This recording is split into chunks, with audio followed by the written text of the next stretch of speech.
are you? Good. Can I steal 2 seconds after?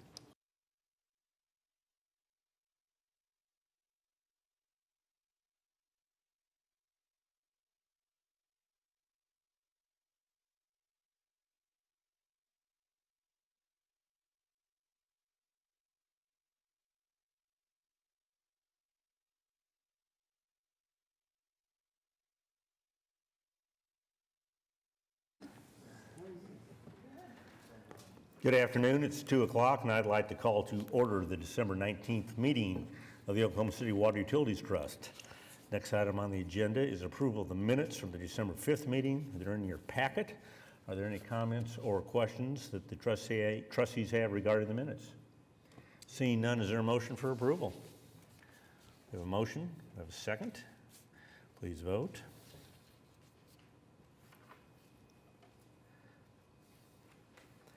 It passes unanimously. Next up is the consent docket. There are a lot of items on the consent docket. There's some pricing agreements, contract awards, a number of change orders and amendments, a couple of easements, a couple of permits.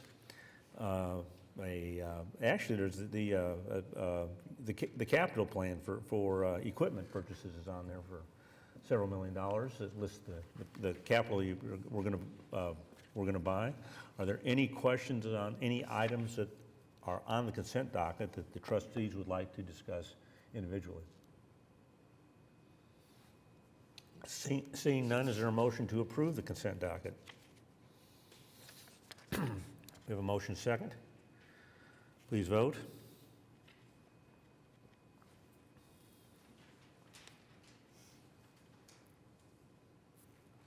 And it's approved unanimously. Next up is concurrence docket. There's 3 items. The first 2 are change orders that do not involve any AQUIT funds. And the third one is the acceptance of a project on North Morgan Road. Are there any questions or comments regarding the concurrence docket?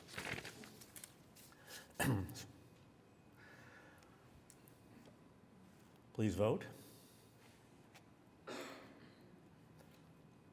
And it passes unanimously. Items from individual consideration. It's that time of year where we receive the annual financial report and letter to management on internal controls. Oh, I forgot an emergency. There's an emergency, I'm sorry. 5A, emergency. An emergency sanitary sewer project on South Pan for $213,000. Questions regarding the emergency? Please vote, or motion second.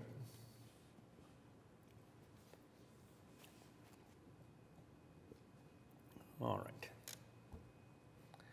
Now vote. Items for individual consideration. Now we have the annual audit. Vanessa? Yes, good afternoon, Chairman and Trustees. Vanessa Aguilar with the Utilities Department. This agenda item that you have before you is to receive the fiscal year 23 audited financials. We have just a few slides to go over the main highlights for you of the report. You should also have a printed copy in front of you as well for reference.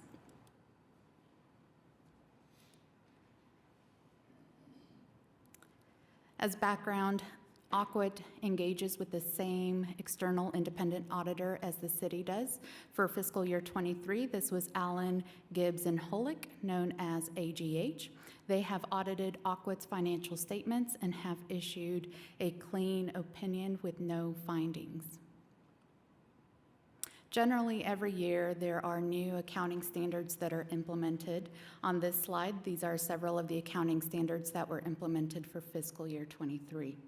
These did not have a material impact to AQUIT's financials, with the exception of one, GASB 96, which is the implementation of subscription-based IT arrangements.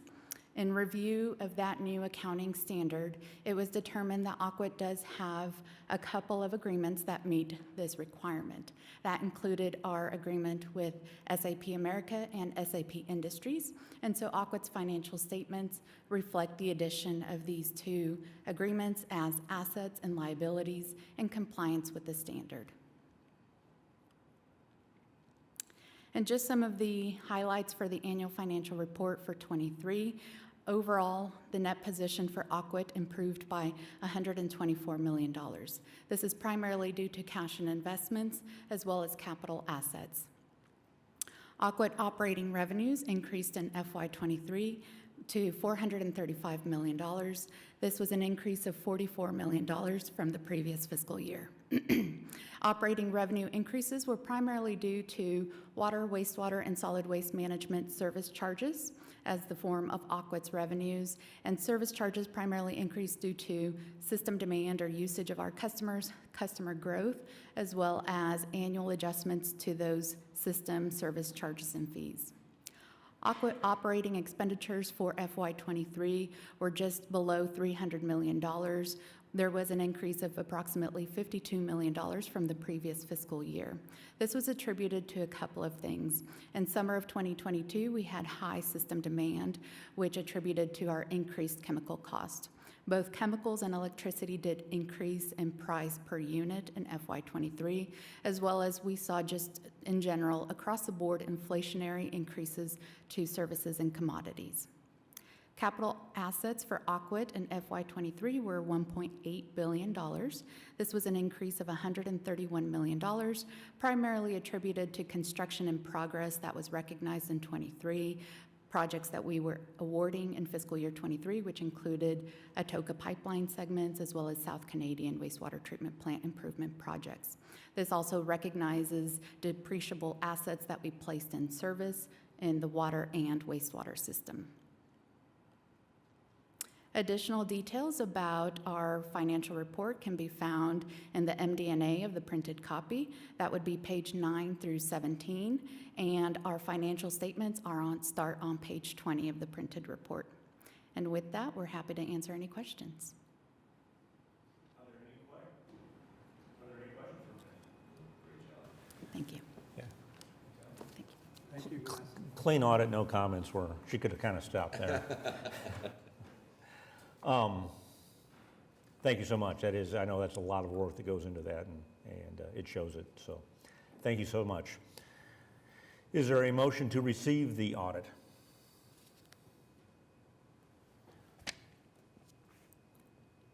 We have a motion and a second. Please vote.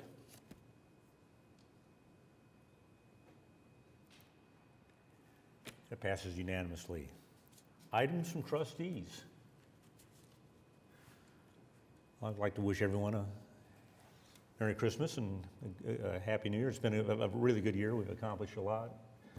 Chris, your staff has done a great job, and I think it's apparent from the survey information we get that we serve our citizens well, and I think we listen to them and provide good service. So thank you for all that. I know it's been a trying and tough year, but you've accomplished a lot. So thank you.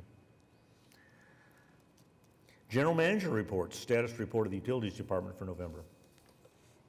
Thank you, Mr. Chairman. A couple of things. First of all, I want to comment on your thanks.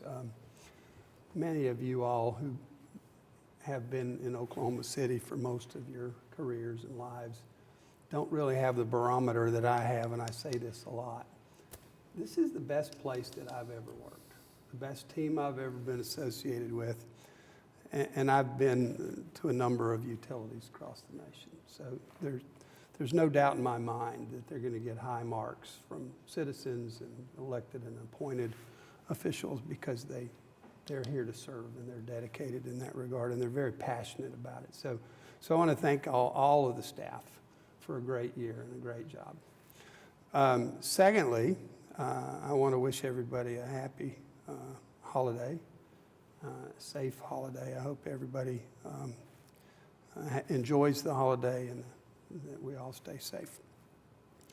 The status report, I want to give just a brief overview of the lake levels. Hefner is at 2.3 feet below full pool. It's come up about a half a foot with the recent rains. Draper is 4.7. This is the first time it's been 4 point anything in a long, long time, about 18 months. So I was out there the other day and it's looking pretty good. Canton is a foot above full pool.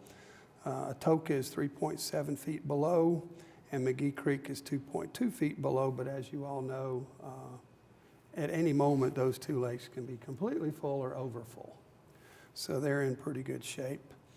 So secondly, the Pro forma, all three business units, expenses and revenues are tracking as planned, so they're doing real well for this time of the year. And Mr. Chairman, that's all I have. Thank you, sir. Are there any questions for Mr. Browning?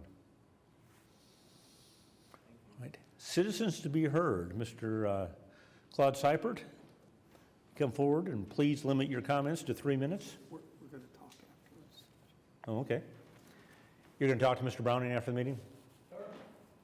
You want to speak now, or are you going to talk to Mr. Browning after the meeting? Okay, great. Thank you, sir. Therefore, there is no other business before the trust, and we are adjourned. Thank you.